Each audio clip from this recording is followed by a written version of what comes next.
Shit, I close my eyes sometimes and I just think like, did you really do this shit, my nigga? Like, is this shit even real, cuz? This shit crazy. I go to sleep and I try to wake up with a clear conscience and shit, you feel me? Like, I done been through the mud, niggas sacrificed a lot to get to the end zone, my nigga. Just trying to give our kids a better life than we had it, nigga. I always wanted to change the cycle and create a new generation and pass down everything I work for, my nigga. I'm just thinking out loud. Look, I wonder what life would probably take me, yeah. Won't break me, yeah. I show some love to niggas who hate me, yeah. That's crazy, yeah. I kept my cool without no AC, yeah. Got something to prove, I jumped in the pool and now I'm wavy, yeah. And lately I've been trying to hold my blessings. You talk to God, but you don't know the message. Those are lessons. Walking in circles without no direction, no exceptions. Don't give advice if you don't know depression. Close your lips, cause half of you more full of shit than cola cleanses. I was born inside a manger, and no one ever did me favors. Now I'm highly favored. I finally made it out the hood, now I ain't got no neighbors. So before you talk to me, you gotta sign a waiver. Post-traumatic stress disorder, keep my conscience racing deep inside my thoughts. Wonder how much I can grow if I just even out my flaws. How I teach myself I'm still a winner, even when I lost. And if I lose, I know I'll still be on. Even when I'm off, I took my chances and I'm eating now. I'm finally learning all this shit I used to read about. Now I can live all of this shit I used to dream about. Cause niggas try to leave me out, but I learned to get revenge through my success, and so we even now. I stare at my reflection cause I like what I see. All them years at CVS, working them nights on my feet. Ain't a nigga where I'm from will reach the heights that I reached. I risk it all to give this life to my seed. And if I die today, I'm going out a fucking legend. They gon' play this when I'm gone and I'll be resurrected. Said if I die today, I'm going out a fucking legend. And if they play this when I'm gone, then I'll be resurrected. I done seen a couple niggas lose their life over $1. And it hit the hardest when it's not an outsider. Better keep your money close, cause that's the only thing that's honest. Everybody thuggin' till they gotta face your honor. 64 Impala, hopping, scraping, bumping chronic. Riding solo cause these pussy niggas out here counting pockets. Stacking all my money at the same time lacking knowledge. Homegrown in the South is in my blood and body. You say you own your masters, can you tell me what they worth? I still be having flashes cause it came from doing dirt. 50 restaurants all popping and I still be popping perks. Give you to support but then they rob you for your merch. Shot it in the foot, what pussy boy you rocking skirts. PJ to Miami where you know who got the work. Got the condo on the beaches, let the bitches come and twerk. Woke up out of coma, fuck around and fuck a nurse. And if I die today, I'm going out a fucking legend. They gon' play this when I'm gone and I'll be resurrected. Said if I die today, I'm going out a fucking legend. And if they play this when I'm gone, then I'll be resurrected. And if I die today, I'm going out a fucking legend. They gon' play this when I'm gone and I'll be resurrected. Said if I die today, I'm going out a fucking legend. I was looking to the dope boys in the FUBU. And if they play this when I'm gone, then I'll be resurrected. How they looking up to us, you heard me?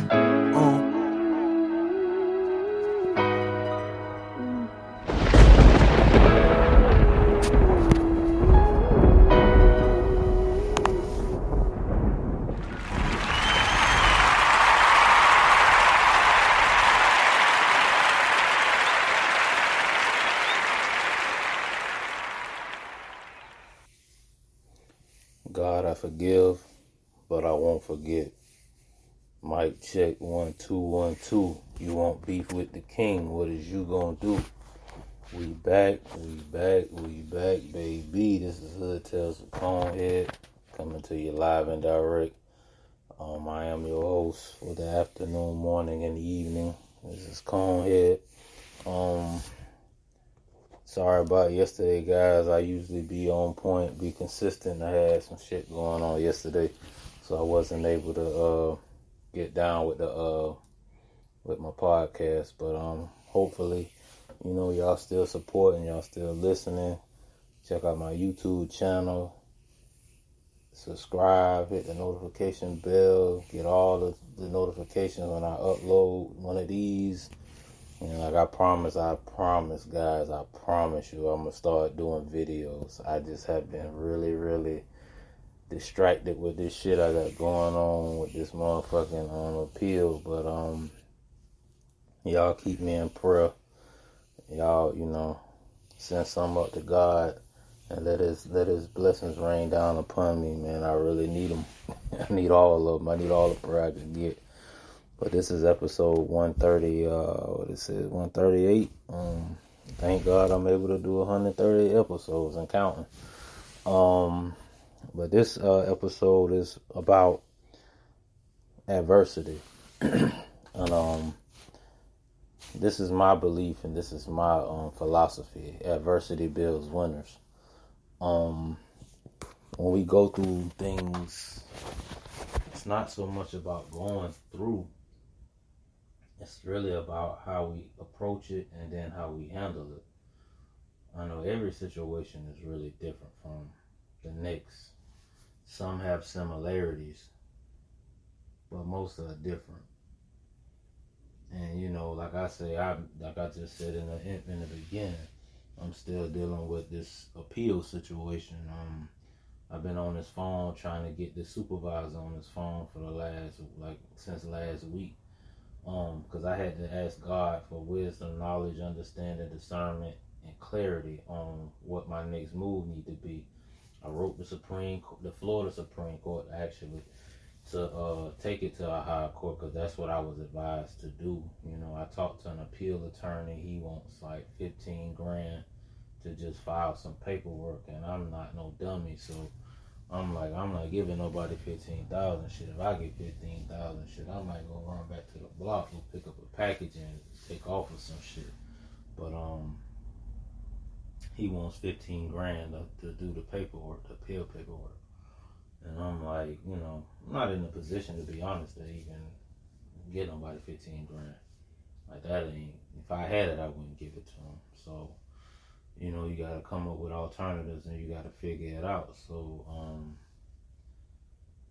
I prayed, asked God, to guide me in what I need to do in my next move, since they decided they didn't have, I ain't gonna say they didn't have jurisdiction, but I seen that when I was looking up motions that I could file to send to them and something about jurisdiction. But the lower courts went on ahead and I guess basically the attorney that I had filed an Anderson brief. The Anderson brief means basically that they didn't see any grounds or have any arguments as far as appealable issues. But I know that's a lie because my co-defendant, he has multiple grounds. And I know due to the fact that some of these police officers that was a part of our conspiracy case, they actually have been indicted and facing criminal charges. One was selling heroin, fentanyl, cocaine. The man they went to his office at the sheriff's office and found 300-400 X pills. They found $176,000 cash when they raided his home. They found drugs in his patrol car, and on top of that, he had a bank account with like $276,000 in the account for a police officer's salary. And he was working on the DEA task force too with another officer who was a state trooper who actually was a part of our case. He pulled the dread over that got caught with the 8 bricks. And the stop was illegal because they had no probable cause to pull him over. He even admitted this in depositions. And so, come to find out, he got informants working for him. He got people probably pushing dope for him and everything too. But just because they got a badge on a shield on their chest, man, don't mean that they legit or don't mean that they honorable. Because a lot of them are dirty. But we human beings. We got dirty ways. We got clean ways. So he's actually looking at 10, the other officer looking at 40 years. But the one who facing the 10, he actually was buying drugs because he was addicted to the pain pills. So he was actually buying drugs from a drug dealer And it got so bad, his addiction got so bad that the motherfucker couldn't even pay the dealer. He was getting fronted drugs like a dude on the street or a person on the street buying dope, you know. But this the state trooper who was big badass. Oh, everybody afraid of Bird Dog. Bird Dog, Bird. That's all I used to hear is this bust ass police officer name that was a state trooper, and all he did was try to pull you over and find dope in your car.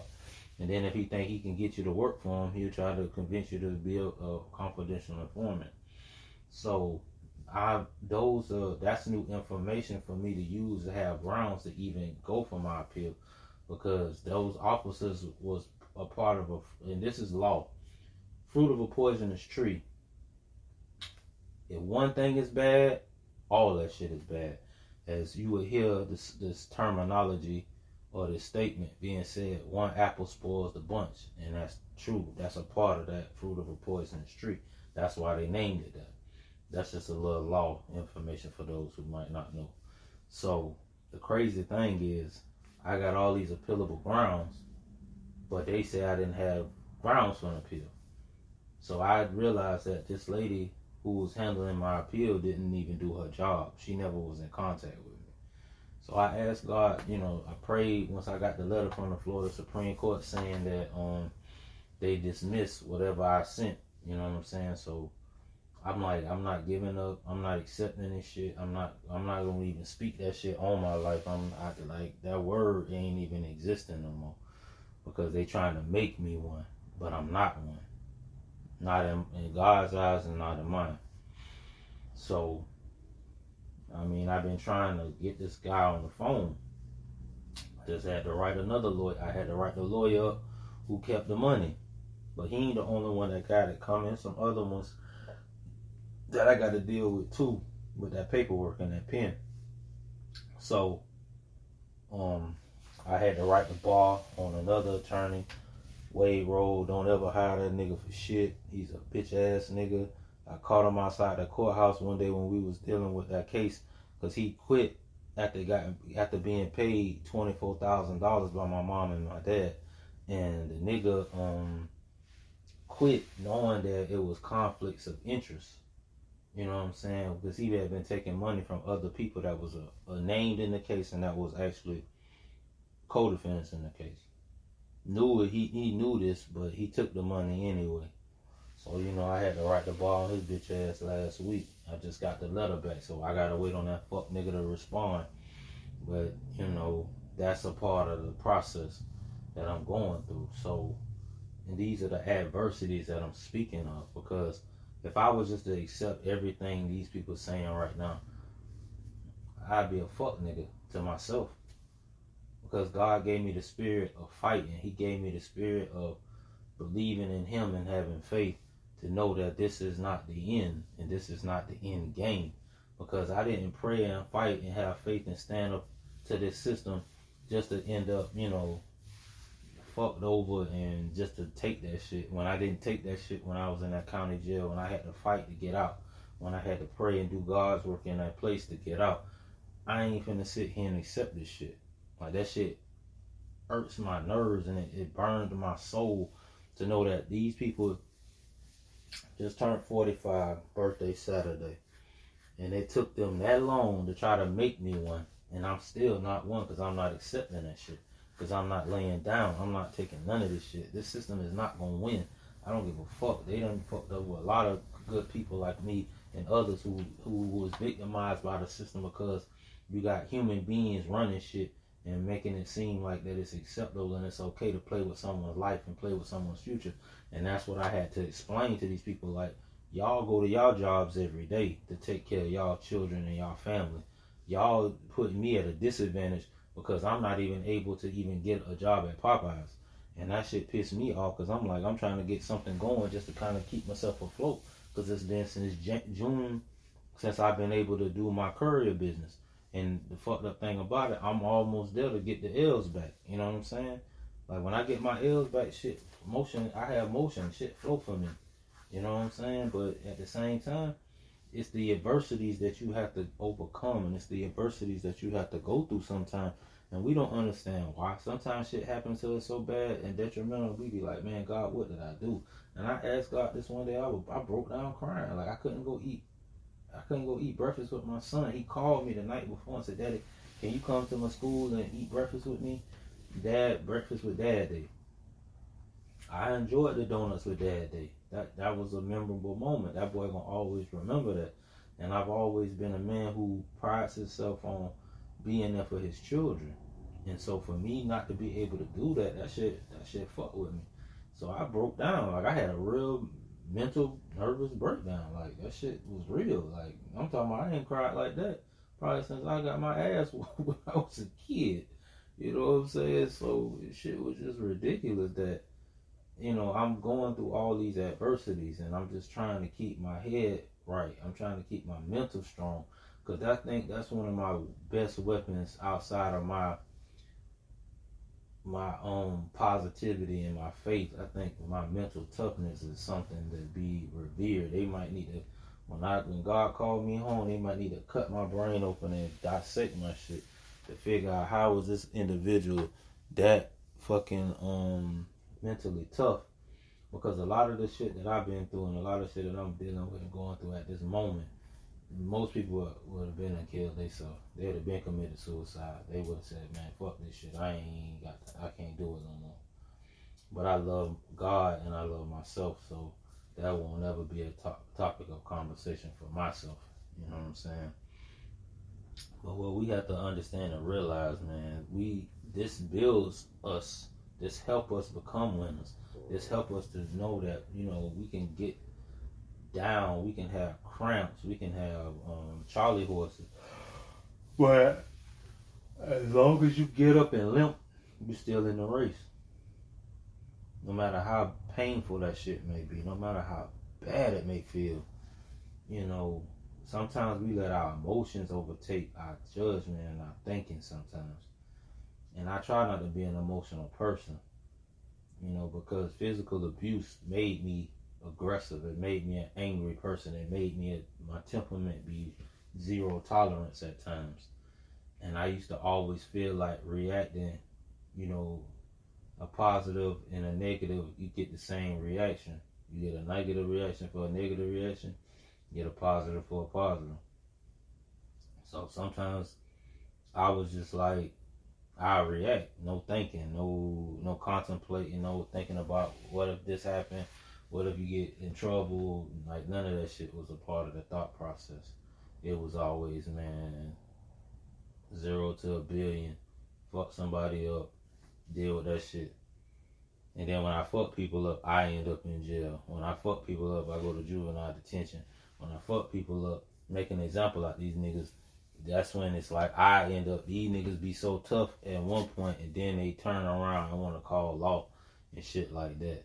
That's why I have to refrain from a lot of the shit that I do, because everybody's not built like that. And I'm gonna say, when I say built, I mean everybody temperament, mentality, and, you know, dealing with certain things, they not built for it.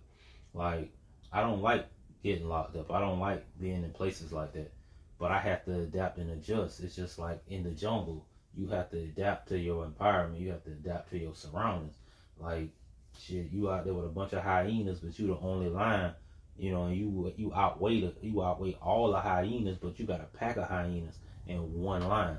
But guess what? That one lion will definitely fuck that pack up. You know what I'm saying? They're going to try to attack you from every which way. And that's what I feel like I'm in right now. I'm a lion, but I got a bunch of hyena shit situations that's got me kind of cornered and kind of got me like surrounded. But the adversity that I'm dealing with, it's not going to define God's outcome. It's not going to define my outcome. And that's what we have to realize and understand. Like, I had a friend call me and ask me to help them out, and I'm not in a position to help them, because if it was the other way around and I was in that position, they could have easily came. They lost their place. They have a baby. You know what I'm saying? And it's nothing I can do but pray for them, because I'm not in a position. But I know that young lady gonna overcome that adversity. because she has a drive and a will to change the circumstances because she has someone that depends on her. You know what I'm saying? She has a little boy that depends on her. And she reached out to me, out the blue. And I was kind of like, I'm not able, there's nothing I can do.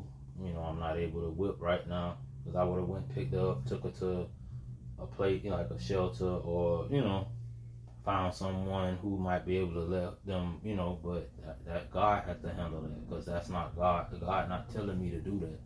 So all I can do for that person is pray for them because I got my own problems. Like I say, I'm, I don't have my own like I want. You know what I'm saying?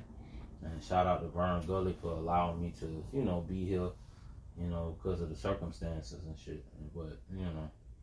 But that's a part of the adversity that I have to realize. Like, yeah, Rome wasn't built in a day, and I got patience like Job. Don't get me wrong, but I've been dealing with this situation for almost 7 years. You know what I'm saying? And it's not easy. And maybe year 7 is completion, and year 7 is the restoration period, the recompense period. I get everything back 1,000-fold, 1,000,000,000-fold, like I've been praying for. And I just try to hope God allow me to live long enough to turn it around and have things go in my favor and be able to do for my children and help those who in need, like, my friend. Like, I didn't know that they lost their place, but that's what's going on right now in this world, especially in this country.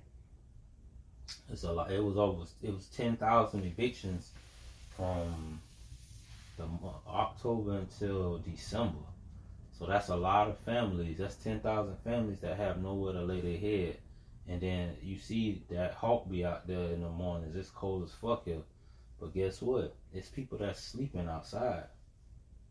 And sometimes we complain about shit and we complain about minuscule shit and don't even realize it's people that got it worse than we do. Hey, I'm fighting an appeal, right? But there's somebody on death row that's innocent. They had nothing to do with the situation, but they railroad them like they tried to railroad us. You see what I'm saying?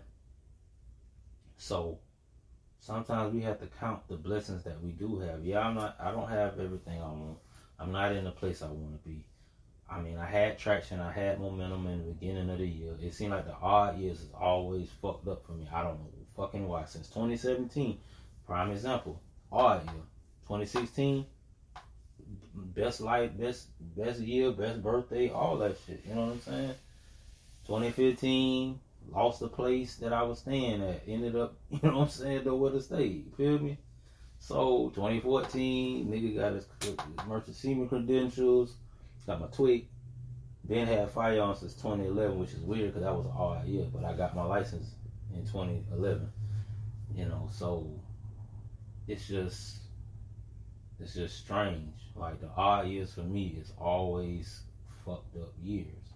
But what I'm gonna teach myself is that I have to prepare myself for them odd years. So when 2025 comes, Lord's will I let it see it, I will be prepared for that shit. Cause I don't be prepared, but I'm thinking every year gonna be every year gonna be a better year than the last year. But for some reason, them odd years always catch me lacking. And that's what seems to be going on right now with this situation that I'm dealing with. I'm in an odd year. I'm doing my best to stay, positive and up.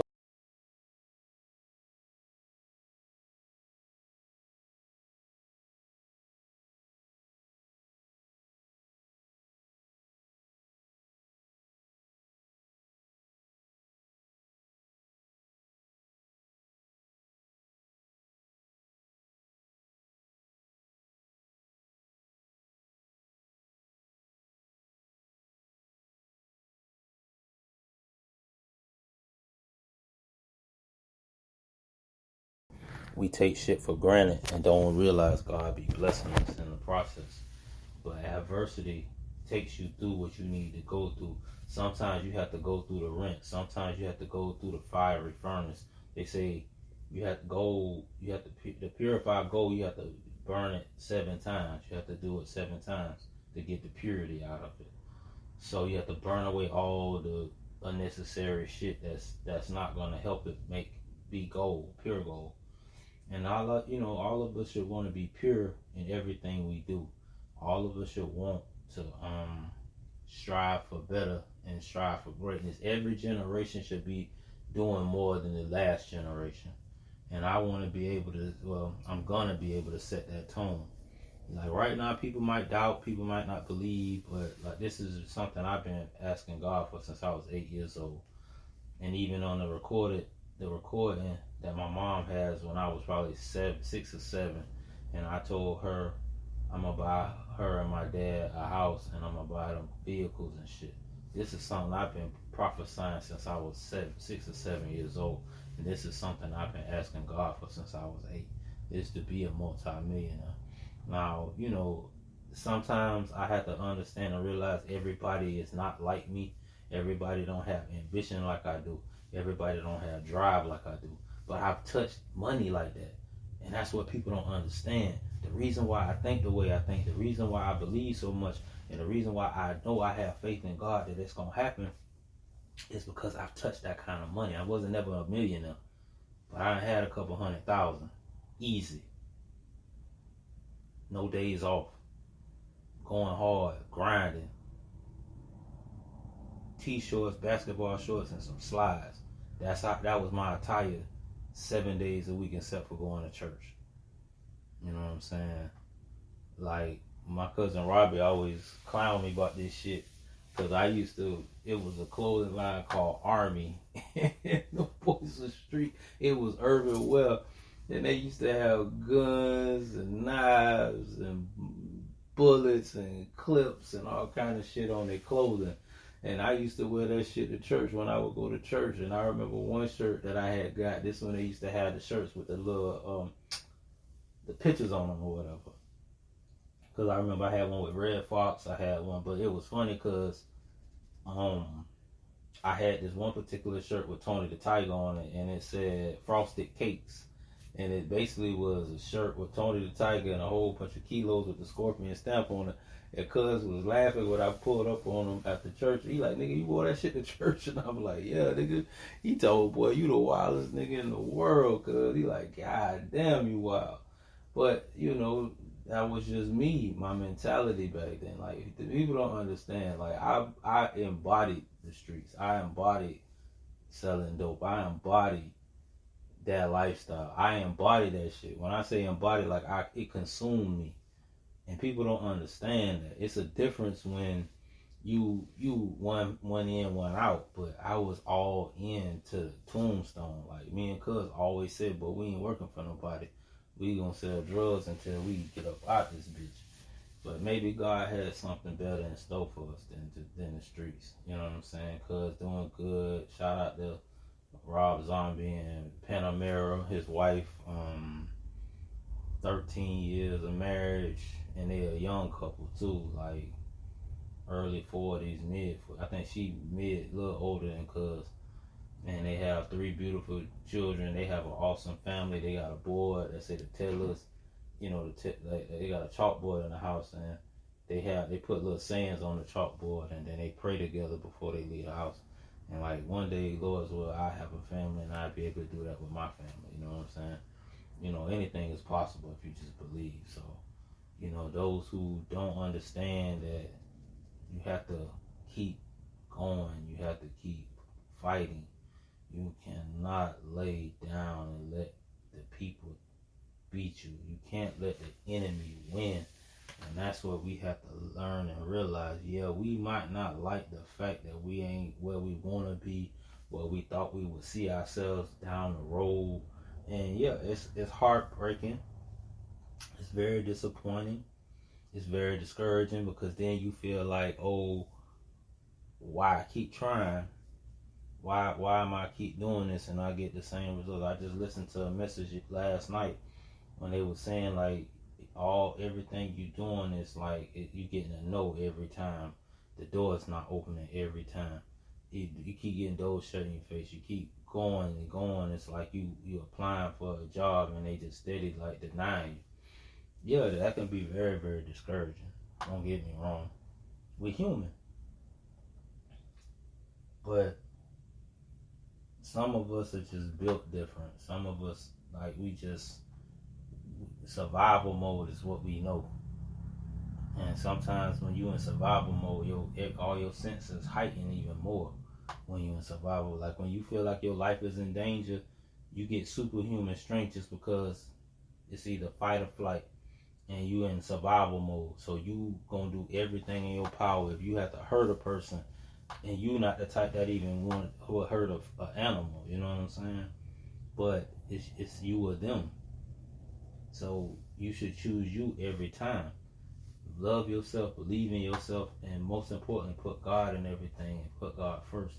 And everything that transpires will turn into a victory, and you won't be a victim of your adversity. Because adversity builds winners. When you see sports and certain situations happen when a player get injured, I remember Isaiah Thomas hurt his Achilles, and that nigga was on 1 foot, but he scored about 50 points to win the game, all because the adversity was he's injured. Most people would be like, fuck that, I'm gonna sit my ass. I hurt my Achilles. I know what that feel like. It felt like I was stepping down in a hole every time I took a step. Shit, and I had to end up, couldn't play ball for like 8 months. And I love basketball. That was my first love outside of God and my family. That was my first true love. And then, street, hustling and selling dope. That was my second. You know what I'm saying? Like, it's different from me. People don't understand my way of thinking and my logic. That's just what I was. That's just who I was. And I was great at that shit. It just comes to me. Like, I don't be looking for it or asking for that shit come to me. You know what I'm saying? So that's why it's different for me than other people. Like when people get caught up in their shit in the streets, I always hear this, if I could do it different, I would do this and do that. Man, I don't give a fuck. I will still do the same shit. You know why? Because that's who I am. That's a part of me. That's in my DNA. I'm the third generation of that shit. God bless his soul, the man who brought me into this world, who fertilized that seed in my mama to bring me here. That man was second generation. Grandpa was first generation. You know what I'm saying? So the apple don't fall far from the tree for real. And I never met my father. My father was dead in 83. You see what I'm saying? I think when I got adopted, my dad got killed. Had all this shit. I hear stories and all these accolades this man had at the age of 25. He accumulated so much shit, but died young. You know what I'm saying? And so when I was looking at pictures of him the other day, and I just be like, man, what if he was here? But that's the adversity that I had to go through because he's not here. I can't go to him and say, hey man, how do I handle this? But guess what God did? God blessed me with a OG, a quadruple OG. You know what I'm saying? So Pops come from he was born in the late 30s. This man dropped out of school in the 6th grade. One of the best mechanics in Northeast Florida, maybe Florida, period. Did due diligence working at Container Corporation of America for 40 plus years. A deacon at his family church. A God-fearing man, a praying man. God blessed me from that adversity to blessing me with that blessing with him. To raise me to be a man. To raise me to show me this is what a man does, son, sacrifice. This is what a man does. You have to get through that shit. You got to push through that shit. No matter how bad it fuck with you, no matter how bad you might have anxiety, whatever the fuck. He's like, you got to get through that shit. My dad was the reason why I ain't on the run right now. Because I was finna haul ass like, fuck them people. They gonna have to catch me in traffic. My father said, I didn't raise you to run from anything or anyone, son. I raised you to stand and fight. And that's what you need to do. You need to stay and fight. And I said, yes, sir. I respect my father's opinion. I respect my father's word because he's a man of little words. And I know all of us don't have those type of people in our lives, and all of us ain't blessed with them circumstances. But God with you regardless. Even when you feel all alone, yeah, you might not feel him or see him in the physical, but he'll send somebody your way that's his representative. You know what I'm saying? And I'd rather have God representative than a lot of these motherfucking people on earth who all you meet is a representative until they take their costume off because Halloween been over, you know what I'm saying? So, like I say, man, you just got to do what you can do as best as you can do. But the most important thing you need to realize and understand and work on is prayer and faith and putting God first. Shit, he let me wake up this morning. I woke up, my chest was hurting. I'm like, man, I ain't finna have one of them little episodes where I gotta end up in an emergency room. I had to fight that shit. It be just anxiety, cause the enemy be trying to put that shit on my mind. I barely sleep because I'm not comfortable. I'm not where I want to be.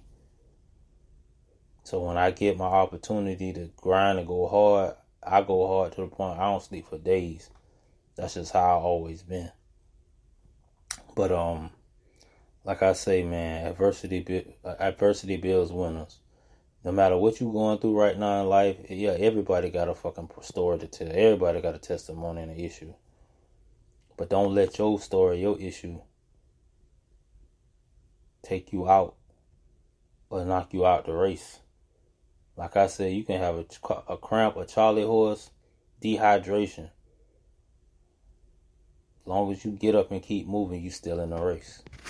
This is Hood Tales with ConeHead. Y'all already know what it is. Like and subscribe to my YouTube channel. Hood Tales with ConeHead. And, notification and everything like that. Shout out to all my listeners. Shout out to everybody who support my podcast and my channel. And for those who don't, man, fuck y'all. Let's catch y'all fuck asses in traffic. I'm out. And I think I've been counting my hardest days. Lord, won't you save me? Ooh, you know what I've been praying for. And I never thought I'd see this day. Yeah, I gotta make it change. And I think I've been counting my hardest days. Writing plans to make a new report. Grind hard to turn my basement to a jewelry store. If you don't do it for your kids, then who you do it for? I'm trying to read and learn some shit I never knew before. Focus on investments, build me up some new resorts. We can manifest it. You rather hit the Louis store, wasting all your blessings. Caring about the ones who doubt you, just to impress some hoes who never gave a fuck about you. Just what I discovered. Never believed the family, that word is really your cover. Just a title that have the advantage to keep you under. I got niggas I consider brothers more than my brothers. Watching you show your colors. We living in a world where prison walls is deprivation. Living in a world with snitching calls for celebration. Living in a world where niggas crawl in segregation. Rainy nights and desperation, pray we fight the legislation. Protest until we flatline paralyzed. They throwing stones at my Black Lives Matter signs. Made a change, but we still not satisfied. I can't smile half the time. I'm still waiting, sitting, plotting on the couch. Cause I know that I ain't safe when all these cops is on the prowl. Trying to think of other ways, but we ain't got no other route.